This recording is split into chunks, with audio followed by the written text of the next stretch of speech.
নমস্কার সকলকে, hello everyone, নমস্তে সবিকো, good evening to all of you.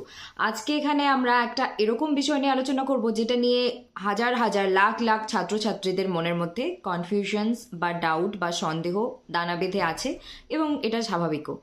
তো সেটাকে একটুখানি যদি কম করার চেষ্টা করা যায়, তো বিষয় হচ্ছে যে প্রথম প্রশ্নটাই আমাদের সবার মনের মধ্যে থাকে, সেটা গোটা ভারতবর্ষ জুড়েই কোনায় কোনায় সমস্ত ছাত্রছাত্রীদের বেশিরভাগ যারা জানে না তাদের মনে সন্দেহ বা প্রশ্ন আছে।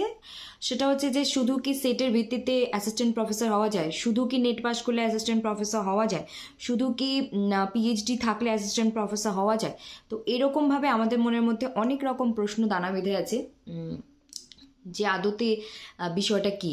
তো আমি এখানে এলিজিবিলিটি ক্রাইটেরিয়াটাকে এখানে ক্লিয়ারলি বলার চেষ্টা করছি, আর তার সাথে যে ইন্টারভিউ বা যে প্রসেসটা আছে সেটা নিয়ে আলোচনা করছি। আমি নিজে সেরকমভাবে কোনো জায়গায় পার্মানেন্ট কোথাও কাজ করছি না, এবং আমি নিজে আমি নিজে এরকম নয় যে ওই ধরনের কাজের সাথে যুক্ত আছি, কিন্তু তারপরেও কিছু বেসিক জিনিস আমরা সবাই জানি এবং জানা উচিত, এবং সেটাকে ক্লিয়ার করা আমাদের নৈতিক কর্তব্য।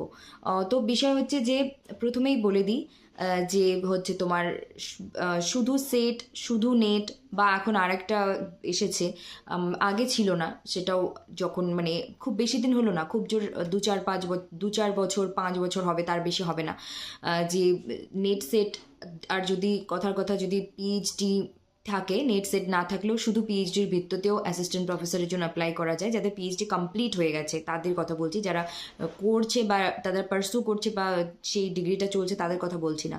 যারা নেট বা সেট কোনোটাও পায়নি কিন্তু পিএইচডি কমপ্লিট করেছে তারাও এলিজিবল অ্যাসিস্ট্যান্ট প্রফেসর হওয়ার জন্য। 3টে ক্যাটাগরি থাকছে, শুধু সেট দিয়েও অ্যাপ্লাই করা যায়, শুধু নেট দিয়েও অ্যাপ্লাই করা যায়, শুধু পিএইচডি দিয়েও অ্যাপ্লাই করা যায়। সেগুলো সবগুলো কমপ্লিট থাকতে হবে, পাস করতে হবে, ঠিক আছে।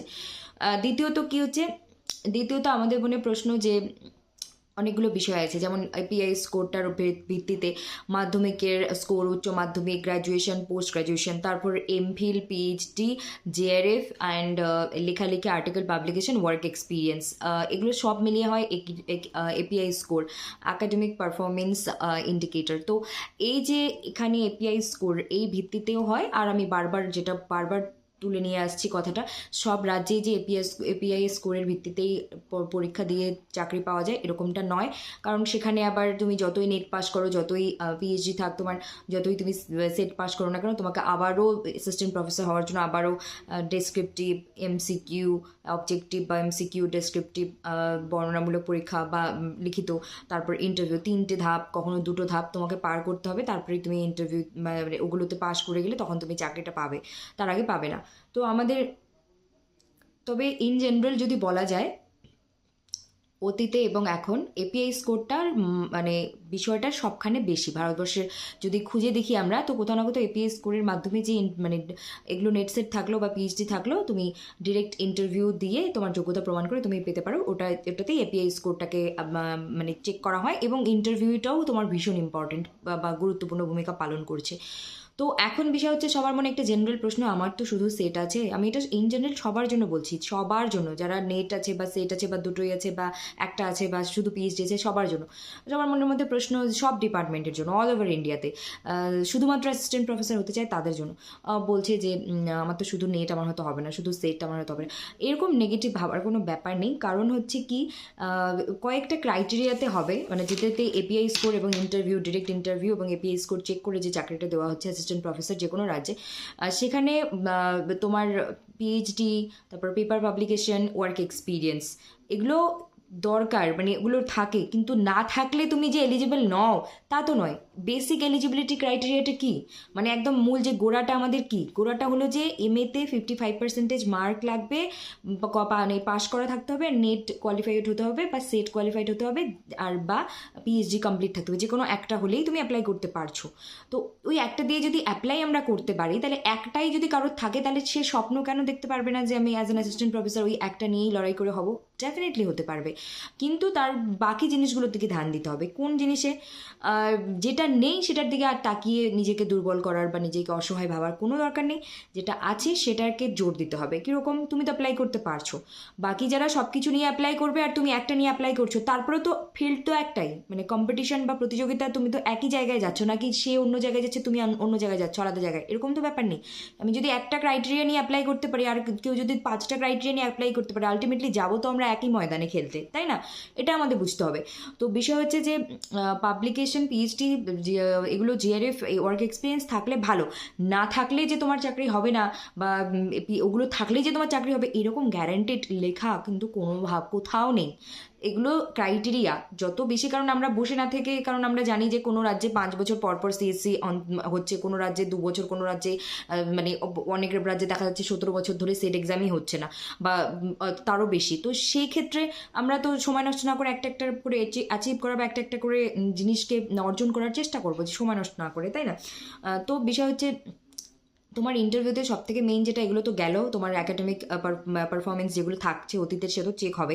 তোমার ইন্টারভিউর দিন সব থেকে যেটা ম্যাটার করছে সেটা হলো তোমার তুমি ওখানে যে ডেমোটা দিচ্ছ, বা তুমি যেখানে মানে টিচিংয়ের যে ওখানে তোমার অভিজ্ঞতাটা এবং তোমাকে যে প্রশ্নপত্র করা হবে, সেখানে যদি তুমি ভালো দেখাতে পারো, ইমপ্রেস করতে পারো পড়ানোর মাধ্যমে, তাহলে ডেফিনেটলি তুমি শুধু সেট, শুধু নেট বা শুধু পিএইচডি নিয়েও তুমি এলিজিবল হচ্ছ, বাকি যাদের সব কিছু আছে তাদের মতোই। আবার কি বলে তোমার হচ্ছে ইন্টারভিউ ভালো হলো বা ভালো হলো না তাতেও গ্যারান্টি দেওয়া যাবে না যে তোমার হবে কি হবে না, কারণ অনেক সময় আমরা হল থেকে বেরিয়ে তো আসি, বুঝতে পারি না কী করলাম, তো পরবর্তীতে, এটা আমার নিজের ক্ষেত্রে নেট এক্সামের ক্ষেত্রে হয়েছিল, যে মানে পরীক্ষা দিয়ে এসেছি, আমি নিজেই জানি না কী করেছি, সেবারে আমি কোয়ালিফাই করেছি, আর যেবার অতিরিক্ত এক্সপেকটেশনস বা আশা নিয়ে গেছি সেবারই আমার কোয়ালিফাই হয়নি, এটা হয় অনেক সময়। তারপর হচ্ছে তোমার আরও কিছু প্রসেস বা পদ্ধতি আছে যেগুলো নিয়ে আমরা এখানে কথা বলবো না, কারণ সেগুলো আমরা সাধারণ মানুষ হিসেবে সেগুলো করতে পারি না বা করবো না, যারা করে তাদের ব্যাপার, কারণ ওই ধরনের বিষয়বস্তু আমাদের কাছে মানে মান্যতা পায় না, কারণ মানে যেটাকে আমরা বলি ইল্লিগাল ওয়ে, ওগুলোর কথা আমি এখানে বলতে যাব না। কিন্তু একটাই বলবো যে এগুলোর পরেও তোমার পড়ানো এবং তোমার সাবজেক্ট নলেজ, মানে বিষয়ের ওপর দক্ষতা, দখল, আর তোমার পড়ানো এবং তোমার কনফিডেন্স, এগুলো তোমাকে অবশ্যই সফলতা দিতে পারে। সব কিছু ডিগ্রি থেকেও দিতে পারে, আর একটা নিয়ে গিয়েও দিতে পারে, আর এটা সম্পূর্ণ নসিবের ব্যাপার, কপালের ওপরেও নির্ভর করছে চাকরিটা আলটিমেটলি কার হবে কার হবে না, কিন্তু চেষ্টা আমরা কেউ ছাড়বো না।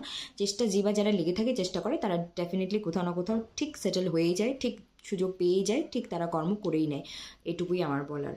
তো এতে আমি শুধু চেষ্টা করেছি যে একটা মনোবল বাড়ানোর এবং সঠিক গাইডেন্সটা দেওয়ার, কারণ ভয় দেখিয়ে পিছিয়ে নিয়ে যাওয়ার জন্য তো প্রচুর লোক বসে আছে।